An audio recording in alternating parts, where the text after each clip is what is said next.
This is not a Projectionist review. This is a Projectionist's response to one man and his friend, Confused Matthew and Stand-In Stan. Now guys, I have enjoyed your insights for a long time. However, I felt as though you have gotten this Star Trek film completely backwards.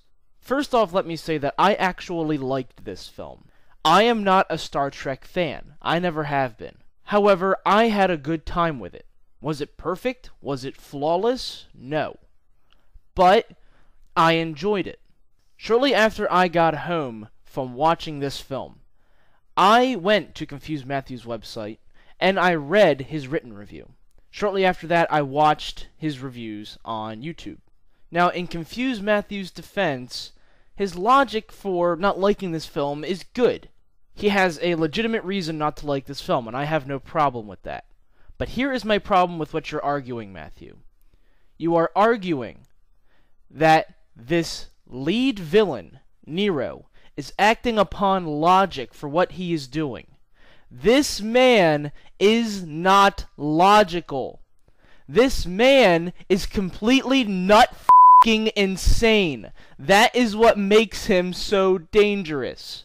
And if any rational person were put into these situations, they would probably act like the way you wanted them to, where they would actually not go out and try to kill the people trying to help them, but try and prevent their planet from being destroyed. I agree with that. Any rational and logical person would do that. But this guy is not logical or rational. This guy is nuts. That is not to say that this guy is not intelligent. I believe he is intelligent, but I do not believe he possesses the rationale to know what he is doing. But can you blame the guy? He just saw his home planet destroyed.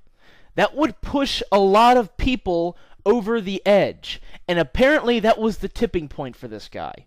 So again, your argument with them using the red matter for purposes of time travel, or just going back and stopping this sun from going supernova, that would make sense for anyone who is logical. Since he's gone into the past, and he knows that his home planet is not destroyed, he could just tell the leaders. That's logical. However, this guy is not logical. He is insane. Again, that does not mean he's not intelligent. He is just not logical or rational. He is making illogical and irrational decisions.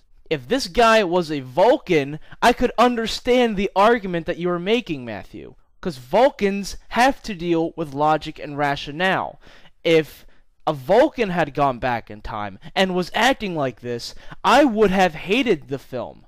However, a Romulan does not deal with as much logic and rationale as a Vulcan does. So he has an excuse to be more illogical and more irrational. So in the end, I liked this film.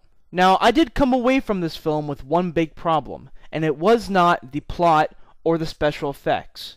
My biggest problem with this film was the blatant product placement that went on in the first couple of scenes. There were two cases of it. A product placement for Budweiser and for NOKIA.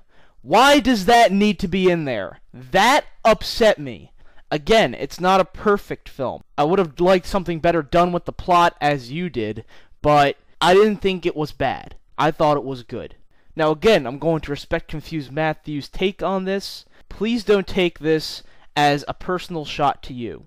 I love what you do. You have great insight into films. But I just felt as though you got this film a bit wrong.